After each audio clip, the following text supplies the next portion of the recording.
Hey, what's going on, everybody? Good morning, good afternoon, good evening, depending on when it is that you've clicked on this video. Welcome back to Bear Tactics Shooting and Innovations. If you're new here, thanks for clicking on the video. If you're a subscriber, welcome back. Today's video is the start of a mini series where we'll be taking a look at everything I pack out for a successful range day. Before we get started, please like and subscribe. It really helps my growing channel. Now, without further ado, let's get into it.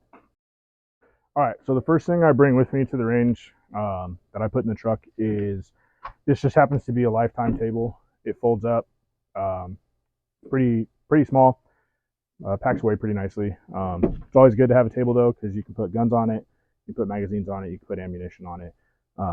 Very versatile, so get you a good table. All right, next thing I grab is one of these personal canopies. All right, this one's 6 feet by 4 feet. They make a whole bunch of them. I think I picked this one up at Walmart a while back. Been using it for years. Works really well. Keeps you in the shade when you're reloading magazines. If you need to bring some chairs out, I also bring some chairs out. Like, provides us a little bit of shade. All right, so next thing I grab is, I have this bag that I got from either Bass Pro or Cabela's. I got it a while ago. I'm not exactly sure where I bought it from, but it's just a little Range Max range bag, and I use it to hold my clips. I just put all my clips in the bag, and I use them to clip my cardboard targets to my 1x2 fairing strips. I also have target pasters that I use. I just got these off Amazon. Found the cheapest ones. They come 3,000, so the single roll, I have 3 rolls of 1,000 pasters. That goes in this bag as well. Next thing I grab that I bring with me is my 1x2 fairing strips. All right, so I'm kind of a OCD neat freak, so I found some like cable tie management things on Amazon. It's literally a grommet that has some double-sided hook Velcro. I tape them together so that they look like this. Easier to pack. They slide into the side of my truck. No issues, no concerns. They're out of the way. Another bag that I bring is this Vertex bag. I don't have the actual specifications on it, but this is a decent sized bag. It's got some locking straps so I can secure it in the truck if I need to. Like I said, like, I pack, everything goes into the garage, everything goes into the truck when I go to the range. Everything goes back into the garage when I'm done. So currently, just in this bag, I've got some extra magazines that I don't really have a place for, some zeroing mags, and then an important thing that I always bring with me to the range, and I keep them just right up here on top, is all of my different sight tools and apparatuses that I usually have. So I've got a whole bunch of different sights that I run on different weapon systems. So those usually just stay up here, because if you've gone to the range and you're trying to zero things, you're trying to confirm a zero, you're trying to zero other people's guns and stuff like that. If you forget your torque screws, your bits, your sight adjustment tools, it makes for it makes for an annoying range day, because sometimes pieces of brass that you pick up laying around, they don't always fit. All right, now we'll go into the targetry that I bring. So I use 2 different types of targets. Sometimes I will use these IPSC USA targets. These ones are specifically rated for pistol. They have a brown side and a white side. Now, these are cool, and I like these a lot, because if you set up different scenarios where you want to shoot pistol only on a specific drill, I use those. If you want to shoot like a no-shoot situation, you can flip them to the white side, and you can really customize like how you're training. The other targets that I bring are these USPSA, ISPSA, rifle rated targets. So these are, I call them like cardboard Ivans. All right, so they've got different hit boxes with the point scale scoring for IPSC or USPSA. These are good. I use these mainly for rifle. A lot of times I'll run them for pistol too. Okay, so we've covered some of the smaller stuff. Now we're going to get into targetry. So this target right here is a GPS target. It's a folding locking target. So it has a swing out design.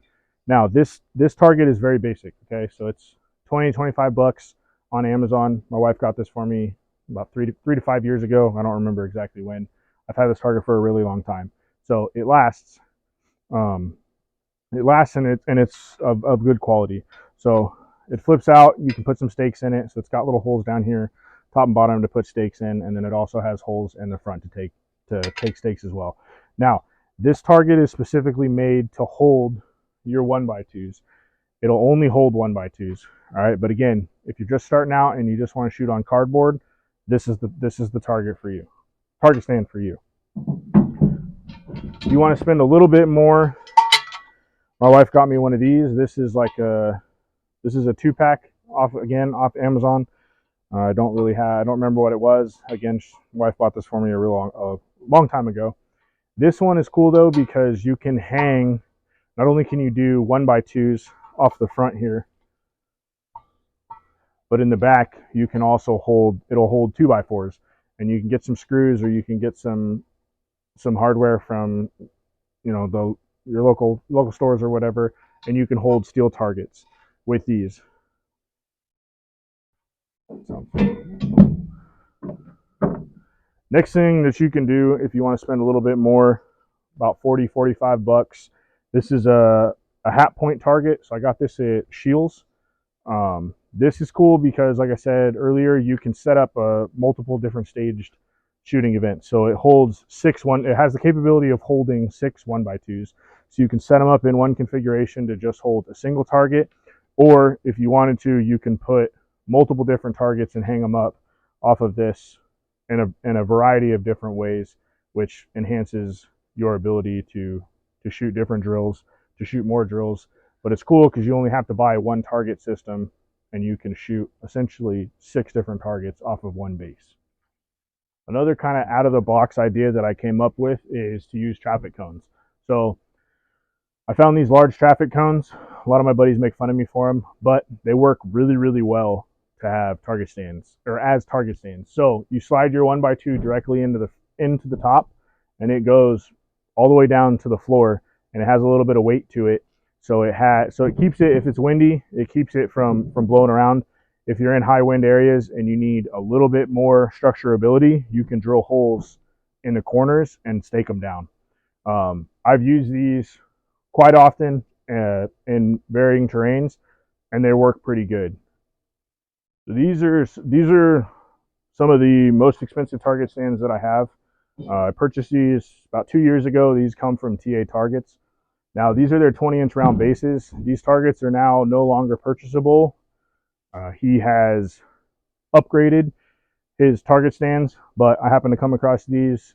They've done really well for me. I really like them.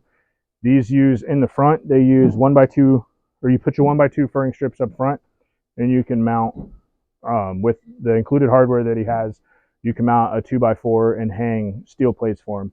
Now I bought these blimmed, okay, but these are $100. These are roughly $100 a target stand.